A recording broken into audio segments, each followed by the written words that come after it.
Last time आप लोगों ने उसके क्वेश्चंस नंबर 7-8 तक किया था। नेक्स्ट उसके बाद है आपके पास नेक्स्ट दिया हुआ है यहाँ पे बेसिस की डेफिनेशन है। बेसिस आपके पास क्या होता है कि कोई जब आपने किया है उसका टॉपिक आपने किया है लीनियरली डिपेंडेंट और इंडिपेंडेंट किया है, ठीक है। उसका नेक्स्ट आगे एक सब टॉपिक है, उसको यहाँ पे आपके पास है basis of a vector space आपके पास के जो भी आपके पास एक वेक्टर स्पेस दी जाती है, नेक्स्ट उसकी हमने बेसिस फाइंड करनी है। जो हम लोगों ने किए थे कि लीनियर आपके पास लीनियर इंडिपेंडेंट और डिपेंडेंट आपके पास जो था उसका आगे नेक्स्ट आपके पास जो सब आपके पास सब स्पेस है, यानी कि उसके बाद कोई भी सब वेक्टर आपके पास जो होगा वो आपके पास क्या कहलाता है, बेसिस कहलाता है, ठीक है। बेसिस की अब आपके पास डेफिनेशन यहाँ पे ये है कि a set of the linearly independent vectors के डिपेंडेंट वेक्टर्स आपके पास स्पैनिंग अ वेक्टर स्पेस के कोई भी आपके पास एक सेट दिया जाता है लीनियरली इंडिपेंडेंट हो और वेक्टर्स और स्पैनिंग अ वेक्टर स्पेस का, और जो वो आपके पास वेक्टर स्पेस दी गई है उसको स्पैन करे। स्पैन का मतलब होता है कि जनरेट करे, उसके कोई ना कोई आगे वेक्टर्स आपके पास जो है वो पॉसिबल हो, तो वो आपके पास स्पैनिंग का मतलब होता है कि जनरेटर्स के कोई भी आपके पास जो भी सेट दिया जाता है या आपके पास वेक्टर्स दिए जाते हैं उसके आगे नेक्स्ट आपके पास जो जनरेटर्स हैं उससे मजीद यानी कि कोई भी आपके पास जो वेक्टर स्पेसेस हैं वो आप बना सको, उसके जनरेट कर सको उससे वेक्टर स्पेसेस, वो आपके पास क्या कहलाता है, स्पैनिंग सेट आपके पास यहाँ पे कहलाता है। Is called a basis for the B, कि वो आपके पास क्या कहलाती हैं, बेसिस कहलाती हैं। फॉर द वी के लिए वो आपके पास बेसिस कहलाती हैं। A set of the linearly independent, के कोई भी अगर आपके पास क्वेश्चन दिया जाता है कि उसमें हमने चेक करना है कि वो आपके पास बेसिस हैं या नहीं है, उसके लिए आपके पास क्या है कि दो चीज़ें आपको चेक करनी पड़ेंगी। फर्स्ट जो आपने चेक करनी है वो आपके पास क्या है कि वो लीनियरली इंडिपेंडेंट होना चाहिए। डिपेंडेंट आपके पास ये होता है कि जब आपके पास आंसर जो है वो जीरो के इक्वल आपके पास आ जाता है, और लीनियरली इंडिपेंडेंट जब आपके पास जो इक्वेशंस हैं वो सेटिस्फाई नहीं होती, वो आपके पास क्या है, जीरो के इक्वल उसका आंसर नहीं है। किसी ने कुछ कहा है? मैम कुछ कोई बोला है पीछे से, पता नहीं कौन है अब। बस कोई बोला है बीच में? जी मैम।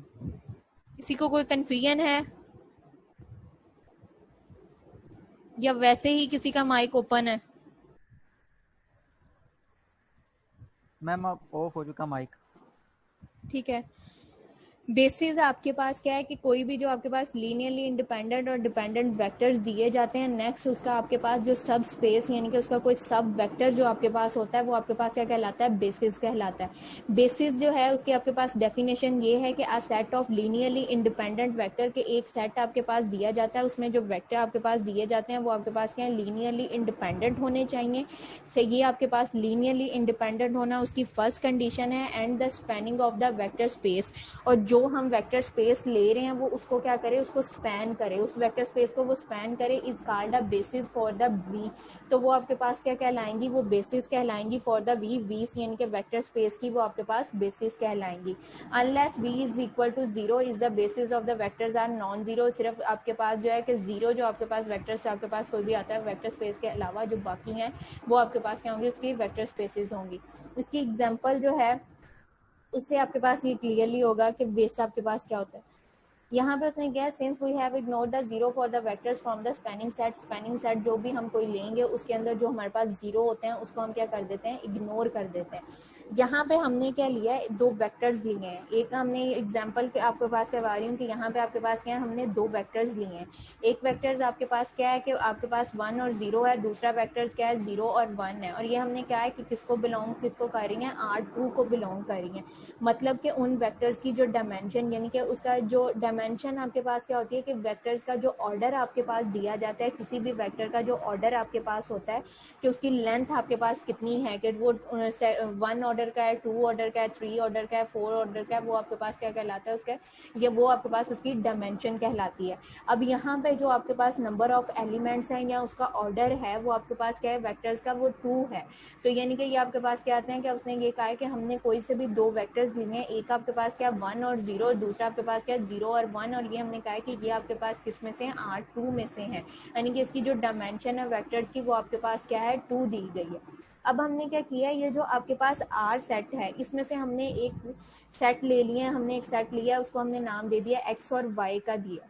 अब हमने ये चेक करना है कि आर में से हमने क्या है, दो हमने एक सेट लिए हैं, एक्स और वाई लिए हैं, और हमने ये वाला चेक करना है कि ये आपके पास जो सेट हमने वेक्टर स्पेस का जो हमने सेट लिया है ये हमारे पास क्या है कि ये इसके आपके पास इसके इक्वल आता है या नहीं आता है, इस फॉर्म में आपके पास आता है। अगर तो इस फॉर्म में यानी कि ये आपके पास क्या टू वेक्टर्स के फॉर्म में लिखा गया। अब ये जो हमने वेक्टर्स लिए थे, अगर ये हमारे पास जो है, जब हमने इसको लीनियर कम्बिनेशन की फॉर्म में लिखना है, लीनियर कम्बिनेशन की फॉर्म में लिखने के बाद, लीनियर कम्बिनेशन की फॉर्म आपके पास क्या होती है कि आपने जो है वो स्केलर्स के साथ जो आपके पास वेक्टर्स दिए जाते हैं उनको क्या करते हो, स्केलर के साथ मल्टीप्लाई करते हो। मल्टीप्लाई करने के बाद जो आपके पास इक्वेशंस बनती हैं उनको आप लिख देते हो। तो यहाँ पे भी हमने यही कहा है कि आपने उसको चेक करना है कि वो आपके पास लीनियरली इंडिपेंडेंट है या नहीं है। तो लीनियरली इंडिपेंडेंट चेक करने के लिए हमने उसको पहले क्या करना है, लीनियर कम्बिनेशन की फॉर्म में लिखना है। लीनियर कम्बिनेशन, अब यहाँ पे ये दो वेक्टर्स आपके पास दिए गए थे, हमने क्या लिए हैं, ए और बी लिए हैं स्केलर्स, और वो किसको बिलोंग कर रहे हैं, आर को। अब इसको हमने ए के साथ किया तो यहाँ पे आपके पास क्या आ जाएगा, A1 आ जाएगा, दूसरा आपके पास वेक्टर्स क्या आ जाएगा, 0, थर्ड आपके पास क्या यहाँ पे बी का 0 हो जाएगा और B1, तो यहाँ पे आपके पास क्या आ जाएगा, बी आ जाएगा। अब अगर इन दोनों को हम लिखते हैं तो वो आपके पास क्या लिखा जाता है, a प्लस बी की फॉर्म में लिखा जाता है। तो जो हमने आर में से लिया था एक्स और वाई जो हमने एलिमेंट्स लिए थे, अब जो हमारे पास इसका आंसर आया इन वेक्टर्स का, तो वो आपके पास किस फॉर्म में आया, a प्लस बी की फॉर्म में आया। तो वो आपके पास क्या एक्स प्लस वाई की फॉर्म में है। मतलब कि ये आपके पास क्या है, जो R2 ये जो हमने दो वेक्टर्स लिए हैं वो आपके पास किस में से हैं, R2 में से हैं, यानी कि इनका रैंक जो है वो हमारे पास क्या दिया जाता है, वो R2 ही में से ही है।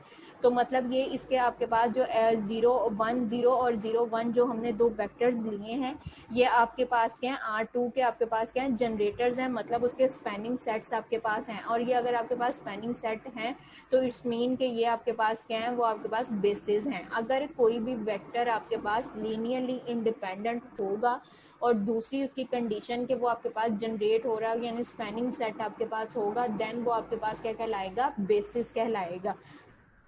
इसकी डेफिनेशन जो है उसको मैं अगेन रिपीट आपके पास कर रही हूँ कि आपके पास यहाँ पे दिया हुआ है a set of linearly independent vectors, कि आपके पास एक सेट दिया जाता है लीनियरली इंडिपेंडेंट वेक्टर्स का, spanning of the vector space V, जिसके अंदर आपके पास क्या है, स्पैन वो वेक्टर स्पेस जो आप कोई भी वेक्टर स्पेस लेते हो, जिनका R2 ले रहे हो, R3 ले रहे हो, R4 ले रहे हो, जो भी ले रहे हो, वो उस आपके पास जो आपने वेक्टर स्पेस ली है अगर वो उसको आपके पास स्पैन करता है, देन वो आपके पास क्या कहलाएगा, स्पेस कहलाएगा। वो आपके पास क्या कहलाएगा, बेसिस ऑफ द V, यानी कि वो वेक्टर स्पेस की आपके पास क्या होंगी, बेसिस कहलाएंगी। अनलेस आपके पास क्या V इज इक्वल टू 0, अगर V जो है यानी कि वो आपके पास वेक्टर स्पेस वो 0 के इक्वल है, then the basis of the vector space are non zero. और बेसिस जो आपके पास वेक्टर स्पेस की जो बेसिस आती हैं वो आपके पास क्या होती हैं, 0 के अलावा होती हैं, कि उसमें आपके पास जो 0 है वो ऐड नहीं होता। तो यहाँ पे आप क्या करोगे, अगर किसी आपके पास जो वेक्टर स्पेसेस आपके पास हैं उसके अंदर जो 0 अगर आपके पास आ जाता है तो 0 को आप क्या कर दोगे, इग्नोर कर दोगे। यहाँ पे नेक्स्ट मैंने यहाँ पे मेंशन भी आपके पास किया है, since we can ignore any zero vectors from the spanning set। जो आपने स्पैनिंग सेट लेना है, ये हमारे पास क्या है, अब स्पैनिंग सेट है। जब आपने उसको स्केलर के साथ मल्टीप्लाई करते हो, यानी कि लीनियर कम्बिनेशन की फॉर्म में जब आप उसको लिखते हो कि स्केलर के साथ, तो ये आपके पास क्या आ जाता है, स्पैनिंग सेट आ जाता है। और स्पैनिंग सेट में जो आपके पास 0 आते हैं, 0 को हम क्या कर देते हैं, इग्नोर कर देते हैं। जब 0 को हम इग्नोर आप कर दोगे तो वो रिमेनिंग आपके पास जो सेट बचता है, अगर वो हमने जो यहाँ पे इसके जनरेटर्स लिए थे उसमें से आपके पास उसके इक्वल आता है, देन हम ये कहेंगे कि ये हमारे पास जो सेट है वेक्टर्स हमने लिए ये हमारे पास क्या आर की आपके पास जो है वो उसकी बेसिस है। डेफिनेशन क्लियर है क्लास, डेफिनेशन क्लियर है? जी मैम। नेक्स्ट इससे रेलिवेंट आपकी एक्सरसाइज का क्वेश्चन नंबर 9 है। उसमें आपके पास दिया गया है कि डिटरमाइन वेदर द आपके पास है वेदर और not given set of the vector is a basis of the R2। कि आपके पास दो वेक्टर्स दिए गए हैं, वो आपने क्या है, आपके पास उनकी तादाद आपके पास क्या है, डायमेंशन आपके पास क्या है, 2 है। डायमेंशन क्या होती है, किसी भी वेक्टर्स जो आपके पास दिए जाते हैं उनका जो ऑर्डर होता है या उनकी जो लेंथ आपके पास होती है वो आपके पास क्या कहलाता है, उसकी डायमेंशन कहलाती है। क्वेश्चन नंबर 9 है, इसमें आपके पास दो पार्ट दिए गए हैं। फर्स्ट पार्ट जो है उसमें उन्होंने चेक आपको कहा है कि डिटरमाइन वेदर और not the given set of the vectors, कि ये जो वेक्टर्स का हमें सेट दिया गया is a basis for the R2, कि ये R2 की बेसिस में से है या नहीं है। तो बेसिस जब हमने चेक करना है तो उसमें सबसे पहले हमने क्या चेक करना है कि वो लीनियरली इंडिपेंडेंट है या नहीं है। बेसिस होने के लिए दो कंडीशंस जो हैं उसका सेटिस्फाई होना जो है वो मस्ट है कि फर्स्ट आपके पास क्या है वो लीनियरली इंडिपेंडेंट होना चाहिए, सेकंड आपके पास क्या है वो स्पैनिंग सेट होना चाहिए। अब यहाँ पे आपके पास वेक्टर्स जो दिए गए हैं वो आपके पास क्या है 1 और 1, 3 और 1 आपके पास दिए गए हैं। फर्स्ट उसने क्या है कि first we will check the independency, यानी कि उसका हमने जो इंडिपेंडेंट जो है वो चेक करनी है कि वो आपके पास क्या लीनियर है या इन लीनियर है, लीनियरली इंडिपेंडेंट है या लीनियरली डिपेंडेंट है आपके पास। तो हम उसको क्या करेंगे, फर्स्ट हमने क्या करना है लीनियर कॉम्बिनेशन की फॉर्म में लिखना है। जैसे आप पीछे आपने क्वेश्चंस किए थे कि उसमें आप कोई भी क्वेश्चन आपके पास दिया जाता था उसको आप प्रूव करते थे कि वो आपके पास लीनियरली डिपेंडेंट है या इंडिपेंडेंट। अगर वो जीरो के इक्वल आपके पास आ जाता था तो वो डिपेंडेंट था, अगर वो जीरो के इक्वल उसका आंसर सेटिस्फाई नहीं होता था तो वो लीनियरली इंडिपेंडेंट आपके पास होता था। अब यहाँ पे आपके पास उसने दिया हुआ है फॉर द स्केलर्स, हमारे पास यहाँ पे क्या दिए गए हैं दो वेक्टर्स हैं, हमने दो वेक्टर स्केलर्स लिए हैं ए और बी, वो किसको बिलोंग कर रहे हैं आर सेट को, आर को बिलोंग कर रहे हैं। यहाँ पे अब हमने क्या लिया है लेट आपके पास ए जो है वो 1 और 1, बी जो है वो 3 2, इसको मल्टीप्लाई होते हैं, जब मल्टीप्लाई करोगे आपके पास क्या आ जाएगा ए प्लस, हमारे पास यहाँ पे इक्वेशन बन जाएंगी ए और ए प्लस आपके पास जो है। हाँ जी मोहम्मद एहसान। मैम ये ए और बी कांस्टेंट से मल्टीप्लाई करना जरूरी है? हाँ जी, क्यों, क्योंकि हमने पहले उसकी चेक करना है कि वो लीनियरली इंडिपेंडेंट है या नहीं है। लीनियरली इंडिपेंडेंट चेक करने के लिए हमें क्या है उसको लीनियर कॉम्बिनेशन की फॉर्म में हमें लिखना पड़ता है। ठीक है, लीनियर कॉम्बिनेशन की फॉर्म में आप उसको लिखोगे देन ही आपके पास क्लियर होगा आपको कि वो आपके पास क्या है कि वो लीनियर कॉम्बिनेशन में आपके पास लीनियरली इंडिपेंडेंट है या डिपेंडेंट है। तो उसके लिए आपके पास क्या है उसको लीनियर कॉम्बिनेशन की फॉर्म में लिखना है। तो कॉम्बिनेशन की फॉर्म में जब आपने लिखना है तो उसको आप क्या करोगे स्केलर्स के साथ आपने मल्टीप्लाई करना है। यहाँ पे हमने उसको स्केलर्स के साथ मल्टीप्लाई किया तो आपके पास जो इक्वेशंस बनती हैं वो आपके पास क्या आ जाएगा 3a, आपके पास a प्लस 3b इंटू आपके पास a प्लस b है, इसको हमने जीरो वेक्टर्स के इक्वल पुट कर दिया, नल वेक्टर जो यानी कि आपके पास दिया जाता है उसके इक्वल पुट कर दिया। अब यहाँ पे जो इक्वेशन 1 आपके पास बनी है वो आपके पास क्या है a plus 3b is equal to 0, second आपके पास क्या है a plus b is equal to 0। अब सेकंड इक्वेशन में से आप जो है फर्स्ट इक्वेशन जो है उसको हम सब्ट्रैक्ट करेंगे, सब्ट्रैक्टिंग का आपके पास 2 फ्रॉम 1 के अपने जो सेकंड इक्वेशन है उसको 1 में से हमने सब्ट्रैक्ट किया, जब सब्ट्रैक्ट आप करोगे तो a जो है वो आपके पास खत्म हो जाएगा, यहाँ से आप प्लस माइनस माइनस तो आपके पास क्या आ जाएगा 2b इज इक्वल टू 0। यहाँ से b की वैल्यू निकालो, वो आपके पास क्या आ रही है 0 आ रही है। अब ये जो b की वैल्यू आपके पास जो आई है 0, आपके पास b की वैल्यू आई है, इसको हम क्या करेंगे इक्वेशन 1 में आपके पास जो है वो पुट कर दो, या इक्वेशन 2 के अंदर आप जो है इसको पुट कर दो। इक्वेशन 2 के अंदर हमने जब इसको पुट किया b की वैल्यू को, यहाँ पे आपके पास क्या हो जाएगा a plus 0 is equal to 0, तो a की वैल्यू जो है वो भी आपके पास किसके इक्वल आ जाएगा, a जो है वो अभी आपके पास क्या आ जाएगा 0 के इक्वल आपके पास आ जाएगा। तो यहाँ से जब आपके पास आंसर जो है वो आपके पास किसके इक्वल आ रहे हैं 0 के इक्वल आपके पास आ रहे हैं। तो यहाँ से हम कह सकते हैं hints the given set of the vector is linearly independent, कि ये अब आपके पास 0 के इक्वल आ जाता है। डेफिनेशन बाय डेफिनेशन आपके पास लीनियरली इंडिपेंडेंट के वो आपके पास 0 के इक्वल हो, सिंस ना यहाँ पे आपके पास डायमेंशन ऑफ R2 इज आपके पास यहाँ पे R2 की जो डायमेंशन आपके पास आ रही है वो इज R2 ही है, मतलब कि उसकी जो डायमेंशन है आपके पास जो आपने वेक्टर्स लिया था वो आपके पास क्या है 2 ही आ रहा है। क्यों 2 क्यों आ रहा है कि उसका रैंक जो है वो आपके पास जो है वो आपके पास यहाँ पे रैंक जो है वो 0 आ रही है, उसको हमने जब सॉल्व किया तो आपके पास वैल्यूज जो आ रही हैं वो 0 ही आपके पास आ रही हैं। तो ये लीनियरली इंडिपेंडेंट है आपके पास। हम ये कह सकते हैं कि linearly independent vectors and linearly independent vector is also 2, जो अपने वेक्टर्स हमने जो लीनियरली इंडिपेंडेंट हमारे पास वेक्टर्स आए हैं वो भी आपके पास कितने आए हैं 2 ही आए हैं। So that the given set of the vectors, जो वेक्टर्स का आपके पास गिवन सेट है ये आपके पास अगर वो लीनियरली इंडिपेंडेंट आपके पास आ गया और वो जनरेट जो सेट आपके पास मजीद जो आपके पास सेट भी उससे बन रहे हैं लीनियर कॉम्बिनेशन की फॉर्म में, वो भी आपके पास क्या बन रहे हैं 2 ही बन रहे थे। तो ये आपके पास क्या कहलाएगा वो is the basis. So the given set of the vectors, जो वेक्टर्स हमने लिए थे 1 और 2 और 3 और 1 from the basis of the R2 के, वो आपके पास जो है वो जो आपके पास सेट दिया गया था वो R2 की आपके पास क्या है बेसिस है। क्वेश्चन ये क्लियर है कि अगेन इसको रिपीट करूं? सेकंड पार्ट जो है उसमें आपके पास दिया गया, सेकंड पार्ट में आपके पास है 2 और 1 आपके पास यहाँ पे दिया गया, -1 और -1 आपके पास दिए गए। उसने यहाँ पे फर्स्ट उसी तरह से नेक्स्ट आपने जिस तरह से प्रीवियस पार्ट किया है कि फर्स्ट हमने इसकी इंडिपेंडेंसी चेक करनी है कि आपके पास ये इंडिपेंडेंट है या आपके पास क्या डिपेंडेंट है।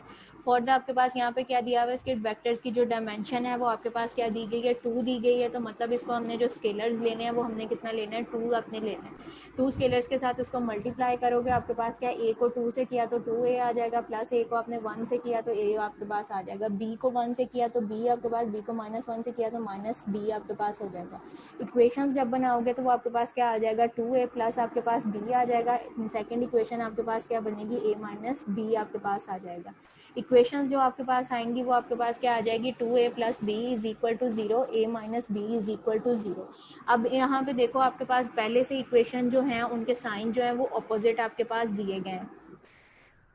जब आपके पास इक्वेशंस जो हैं अपोजिट साइंस के साथ आपके पास हों और उसको आप जो है वो उसका आंसर आपके पास पॉसिबल हो कि आंसर आपको उसका सोल्यूशन जो है वो आप फाइंड आउट कर सकते हो, तो हम उसका क्या करते हैं, ऐड करते हैं। यहाँ पे इक्वेशन 1 और इक्वेशन 2 को जब हमने ऐड किया है तो हमारे पास आंसर इसका क्या है, यहाँ से आपके पास जो b है वो कैंसिल आउट हो जाएगा, 0 एज इट आ जाएगा। 2a प्लस आपके पास a, तो ये आपके पास क्या हो जाएगा, 3a हो जाएगा। यहाँ से a की वैल्यू हमने फाइंड आउट की है, a की वैल्यू आपके पास क्या आ रही है, 0 आ रहा है। नेक्स्ट हमारे पास है पुट इन द 2, हमने a की वैल्यू जो है वो 0 यहाँ पे पुट किया, तो यहाँ पे आपके पास क्या माइनस b है, minus b is equal to 0, तो b की वैल्यू भी जो आपके पास आएगी वो भी आपके पास क्या आ रहा है, 0 आ रहा है। अब यहाँ से आपके पास है कि बोथ जो आपके पास वेक्टर्स थे वो आपके पास क्या है, उसका आंसर जो आ रहा है वो 0 आ रहा है, मतलब कि ये आपके पास क्या दिए हुए हैं, लीनियरली इंडिपेंडेंट है। Hence, the given set of the vectors 2 and 1 or -2 is a linearly independent vectors के ये जो हमारे पास vectors आए हैं वो आपके पास क्या दिए हुए हैं, linearly independent है। और उसकी जो dimension थी आपके पास R2 की वो आपके पास क्या दी गई थी, 2 दी गई थी। So the number of the linearly independent vector is also 2। और जो आपके पास linearly independent vectors यानी कि हमने जो linear combination की फॉर्म में जो vectors लिखे थे वो भी आपके पास क्या लिखे गए थे, 2 ही लिखे गए थे। मतलब उसमें से कोई भी वेक्टर आपके पास 0 नहीं हुआ था कि आपके पास जब कोई वेक्टर 1 उसको करके आपके पास वो 0 हो जाता तो आपके पास 1 होता है। तो यहाँ पे जो उसकी R2 की आपके पास डायमेंशन आई है वो भी आपके पास 2 है, और जो लीनियरली इंडिपेंडेंट वेक्टर्स हमारे पास आए हैं वो भी आपके पास क्या है, 2 ही है। तो हम ये कह सकते हैं कि आपके पास क्या है, सौदा आपने जो वेक्टर्स लिया था फ्रॉम, ये आपके पास क्या है, बेसिस है R2 की। क्लियर है यहाँ तक क्वेश्चन? नेक्स्ट आपके पास क्वेश्चन नंबर 3 दिया गया है, सेम एज आपके पास जो क्वेश्चन नंबर 9 हमने जिस तरह से किया है वो आपके पास क्या था, R2 में से था। उसकी जो डायमेंशन वेक्टर्स की जो डायमेंशन आपको दी गई थी वो आपके पास क्या थी, 2 थी। अब यहाँ पे जो है आपके पास क्वेश्चन नंबर 10 जो है इसमें आपके पास क्या दिए हुए वेक्टर्स है बेसिस। उसने कहा है कि चेक करना है कि आपके पास जो गिवन वेक्टर्स है वो बेसिस है R, आपके पास क्या R3 में है। जो क्वेश्चन नंबर 9 हमने किया था उसमें जो हमें वेक्टर्स दिए गए थे वो आपके पास क्या था, बेसिस में से था, यानी कि आपके पास R2 में था। R2 में से हमने इसको चेक किया था कि वो आपके पास डिपेंडेंट है या आपके पास क्या है, लीनियरली इंडिपेंडेंट है। अब यहाँ पे जो आपके पास वेक्टर दिया गया है वो आपके पास यहाँ पे 3 में दिया गया, मतलब कि R3 में दिया गया। इस वेक्टर्स की जो डायमेंशन आपके पास है वो आपके पास कितनी दी गई है, 3 दी गई है। फॉर द स्केलर्स हमने जो यहाँ पे आपके पास स्केलर्स हैं A B C वो किसको बिलोंग कर रहे हैं, R को, यानी कि R में से आपके पास रियल नंबर्स में से हैं। इसको आपने मल्टीप्लाई किया, स्केलर्स को उनके साथ वेक्टर्स के साथ मल्टीप्लाई करोगे तो जो आपके पास इक्वेशंस बन रही हैं वो आपके पास क्या आ जाएगी। फर्स्ट इक्वेशन क्या आ रही है, A प्लस C आ रहा है। सेकेंड इक्वेशन आपके पास क्या आ रही है, 2A प्लस आपके पास 3B माइनस आपके पास क्या 5C। थर्ड इक्वेशन आपके पास क्या आ रही है, -A प्लस B प्लस आपके पास क्या है 3C है। अब इन इक्वेशंस को जो है हमने नल वेक्टर 0 के इक्वल पुट करना है। A plus C is equal to 0। Ma'am request accept करें। किसी की भी रिक्वेस्ट नहीं आई हुई।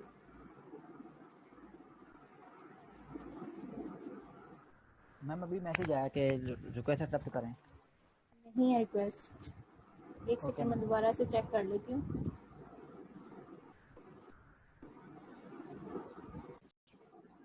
नेक्स्ट आपके पास इक्वेशन जो 1 आ रही है वो आपके पास क्या है, A plus C is equal to 0। Equation 2 जो आपके पास आ रहा है 2A plus 3B minus 5C is equal to 0।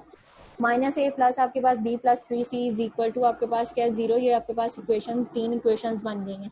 अब यहाँ से हमने क्या निकालनी है, वैल्यूज निकालनी है, ए बी सी की अपने वैल्यूज निकालनी है। जो इक्वेशन 1 है उसमें आपके पास क्या है, एक एलिमेंट जो है वो थर्ड आपके पास यानी कि स्केलर जो आपने लिया है वो आपके पास मिसिंग है। जो सेकेंड और थर्ड इक्वेशन है उसमें आपके पास दोनों इक्वेशन में जो है वो आपके पास क्या है, एलिमेंट्स और वेक्टर्स की तादाद जो है वो आपके पास क्या दी गई है, 3 दी गई है। तो हमने यहाँ पे क्या करना है, फ्रॉम इक्वेशन आपके पास जो थर्ड और सेकंड और थर्ड दी गई है उसकी वैल्यूज को जो है हमने यूज करते हुए वहां से आपने जो है बाय आपके पास यहाँ पे स्केलर मल्टीप्लाई के थ्रू जो है आपने इसकी वैल्यूज निकालनी है। ए जब हमने वेक्टर्स लिया है तो वहां पे हमने क्या करना है, नेक्स्ट आपने वैल्यूज किसकी लिखनी है, बी और सी की लिखनी है। बी की वैल्यू आपके पास 3 और 1 आपके पास आ जाएगी। सी की वैल्यू आपके पास क्या है, -5 और 3 आपके पास आ जाएगा। -3 आ जाएगा इज इक्वल टू बी। अब आपने बी सेट लेना है यहाँ पे ए और आपने जो है सी की वैल्यू लिखनी है। सी की वैल्यूज पहले आ जाएंगी, -5 और 3 आ जाएगा। ए की वैल्यू आपके पास 2 और -1 आ जाएगा।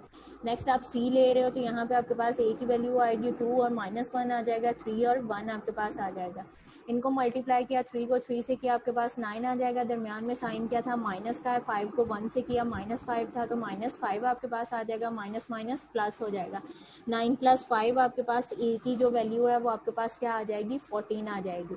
सेकंड आपके पास क्या है, बी है। बी आपके पास यहाँ पे 5 को 1 से मल्टीप्लाई किया, -5 और -1 तो आपके पास क्या आ जाएगा, मैम 5। देखें कि कोई रिक्वेस्ट आई है, ये मैं आपके मैसेज आया सामने मुझे कि स्क्रीन शेयर है, कोई रिक्वेस्ट नहीं है, आपके सामने है। Okay ma'am. और मैंने मीटिंग लॉक भी नहीं की हुई। क्या मीटिंग लॉक हो तो भी यही होता है कि ना हो, यहाँ पे मीटिंग भी लॉक नहीं है। मैम ये आप जो अपना दूसरा नंबर से इस्तेमाल करें, आपके 2 नंबर चल रहे हैं, अब 1 हो गया। 2 नंबर चल रहे हैं? जी मैम। मैम 2 नाम थे, इकरा रफीक के नाम से आ रहे थे तो आपके ये जब ना 2 नंबर। यानी कि इस पे होता है ना, जूम पे ज्यादा बर्डन हो रहा होता है तो वो बाज दफा ये हो जाता है कि जो होस्ट होता है होस्ट के नाम से ही ना काफी ऐड हो जाते हैं। वो 2 दफा भी हो जाते हैं ऐड, 3 दफा भी ऐड हो जाते हैं। ये मैंने शायद आखिर से पूछा तो उन्होंने ये कहा था कि आपके 1-2-3 दफा ना ये खुद ब खुद से ऐड हो जाते हैं नाम, जिसने यानी कि मीटिंग होस्ट की होती है उसी के नाम से। Okay ma'am. तो रिक्वेस्ट है कि आपके सामने स्क्रीन शेयर है, पार्टिसिपेंट है, यहाँ पे कोई भी रिक्वेस्ट नहीं आई हुई है। उसे कहें ओके कि वो मैम। पुरानी आईडी पे तो नहीं भेज रिक्वेस्ट कर रहा। मैम मैंने उनको नई आईडी भेजी है तो है, मैं दोबारा भेजता हूँ। हाँ जी, उसके भेज के चेक कर लें। यहाँ से बी की वैल्यू जो है वो आपके पास क्या आ जाएगी, -1 आ जाएगा। सी की वैल्यू आपके पास है, 2 को 1 से किया 2 आपके पास आ जाएगा, -1 आपके पास है, माइनस दरमियान में साइन है। 3 को 1 से मल्टीप्लाई किया तो आपके पास क्या आ जाएगा, माइनस माइनस प्लस आपके पास 3 हो जाएगा। ए की वैल्यू आपके पास 14 आ रही है, बी की वैल्यू जो है वो -1 आ रही है, सी की वैल्यू जो है वो आपके पास 5 आ रहा है। अब इन इक्वेशंस को जो है वो हमने किसके इक्वल कर लिया है, के इक्वल पुट कर लिया है। अब जो ये वैल्यूज निकली हैं इसको हमने क्या करना है, इक्वेशन 1, 2 और 3 के अंदर जो है उसको हमने इक्वेशन 1, 2, 3 के अंदर आपने पुट करना है। जब मैम इसको 0 के इक्वल नहीं पुट करेंगे? किसके इक्वल? 0 के इक्वल नहीं पुट करेंगे, ऐसे हमने पीछे 0 के इक्वल पुट किया था सबको। कहाँ पे 0 के इक्वल पुट किया है? हम जो हमने पहले क्वेश्चंस किए हैं उसमें हमने इक्वल टू 0 रखा था, ये इसमें वाली हमने इक्वल टू इक्वेशन, k किया है। ये जी हमारी इक्वेशंस थी ना, इसको 0 के इक्वल पुट किया था जो हमने स्केलर्स के साथ लीनियर कम्बिनेशन की फॉर्म में जब लिखते हैं। जी लीनियर कम्बिनेशन की फॉर्म में जब हमने लिखी है तो उसको हमने 0 के इक्वल पुट किया है। तो यहाँ पे भी देखो इस क्वेश्चन में भी जब हमने लीनियर कम्बिनेशन की फॉर्म में ये वाली इक्वेशंस लिखी हैं तो उसको हमने 0 के इक्वल ही पुट किया है। ये तो नेक्स्ट जी आगे उसके जो फर्दर आंसर आए हैं। अगर आपको क्वेश्चन जो आपको पीछे करवाए थे लीनियर इंडिपेंडेंट और इंडिपेंडेंट के क्वेश्चंस, जी मैम समझ आ गई। ठीक है, लीनियर इंडिपेंडेंट और डिपेंडेंट के जो आपके पास क्वेश्चंस करवाए थे वहां पे, कि जब आपके पास यहाँ पे अब देखो कि इक्वेशंस आपके पास क्या आ रही हैं, ये अब आगे नेक्स्ट उनके आंसर्स हमने निकाले हैं।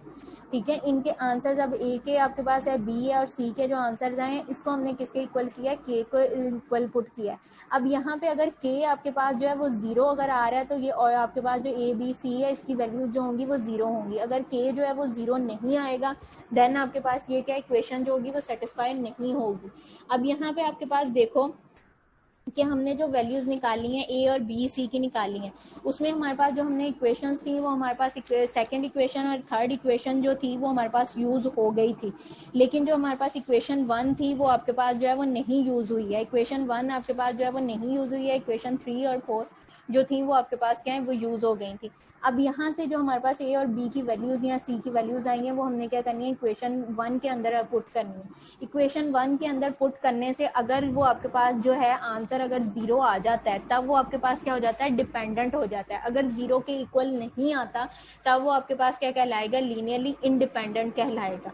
अब यहाँ पे हमने जो वैल्यूज थी, हमने ये आपके पास क्या है, ए की वैल्यू क्या है 14 है और सी की वैल्यू आपके पास क्या है 5 है। यहाँ पे आप पुट करोगे इसके अंदर ए की 14 और यहाँ पे आपके पास क्या है 5, 14 प्लस 5 करो तो आपके पास ये वैल्यू क्या आ जाएगी 19, और दूसरी राइट साइड पे आपके पास क्या नल वेक्टर यानी कि 0 के इक्वल हमने पुट किया था।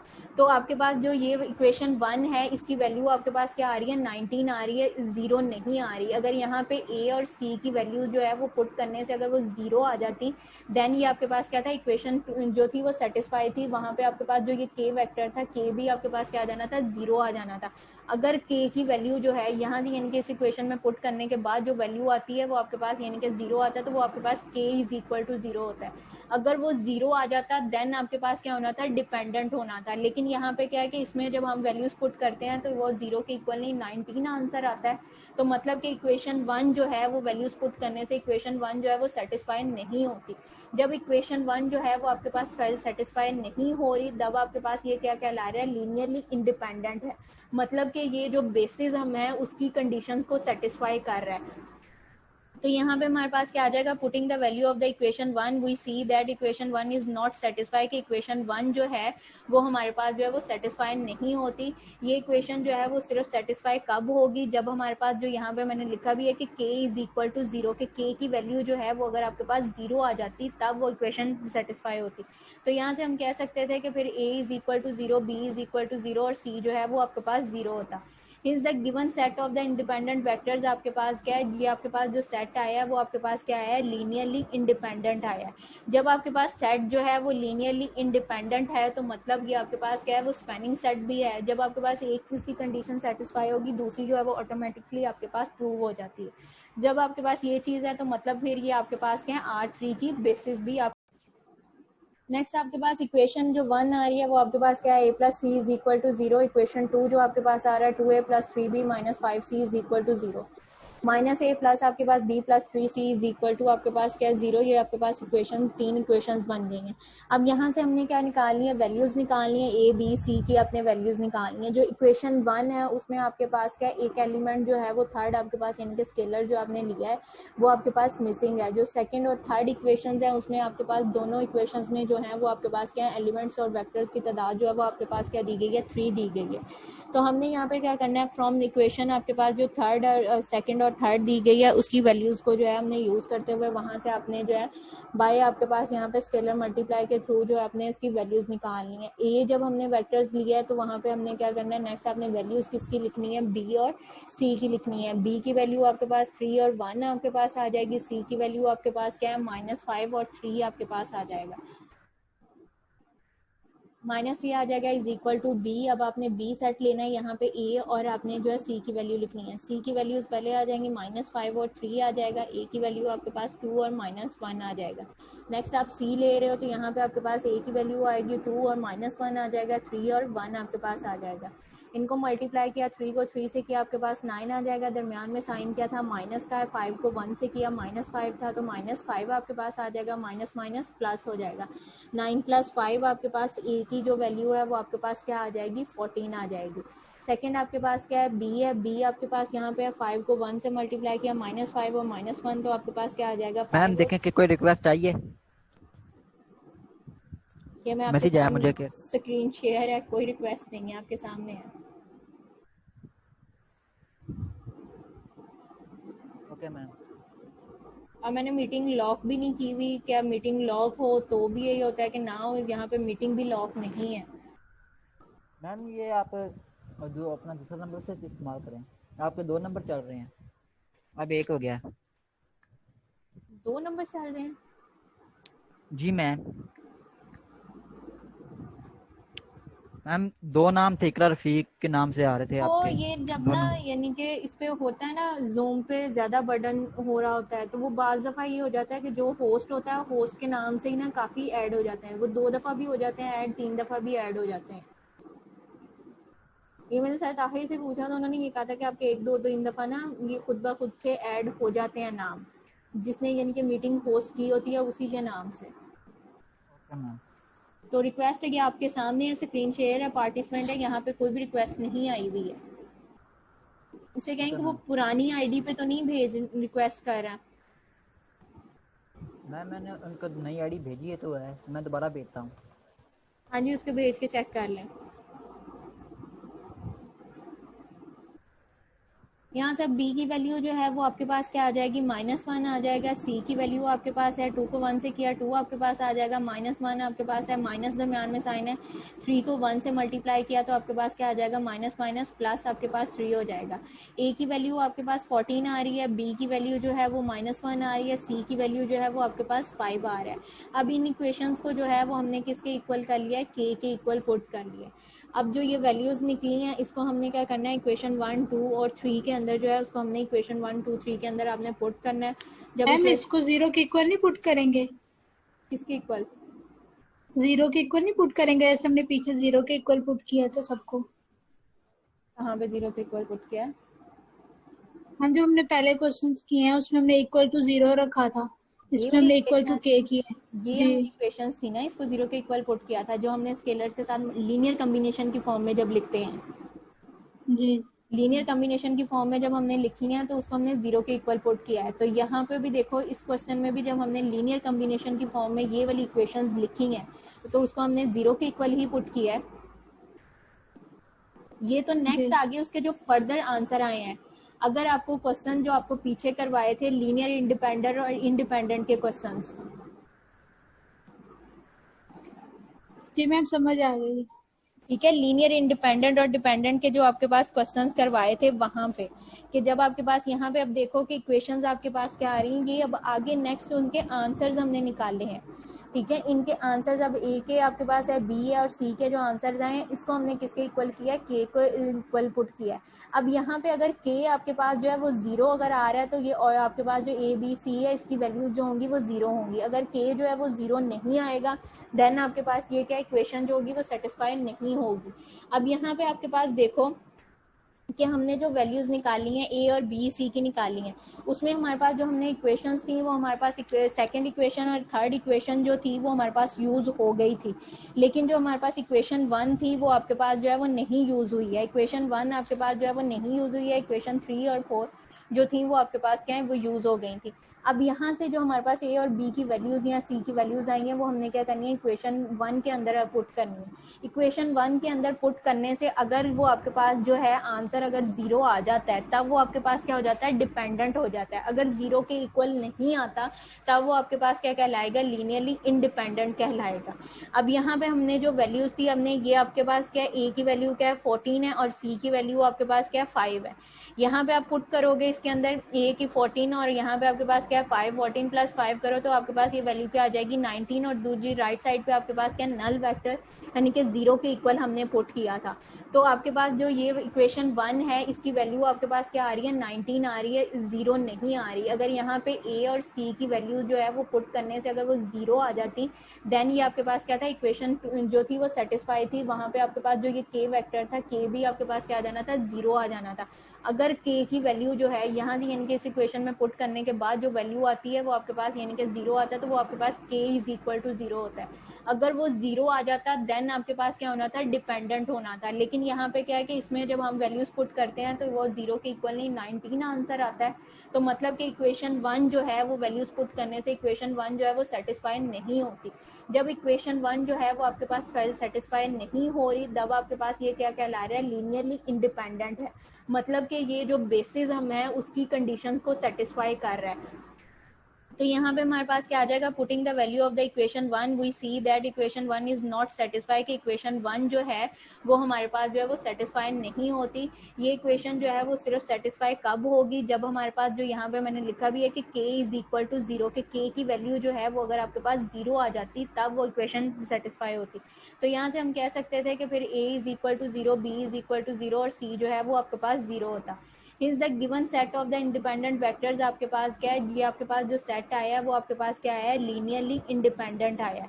जब आपके पास सेट जो है वो लीनियरली इंडिपेंडेंट है तो मतलब ये आपके पास क्या है, वो स्पैनिंग सेट भी है। जब आपके पास एक चीज की कंडीशन सेटिस्फाई होगी दूसरी जो है वो ऑटोमेटिकली आपके पास प्रूव हो जाती है। जब आपके पास ये चीज है तो मतलब फिर ये आपके पास क्या है, R3 की बेसिस भी आप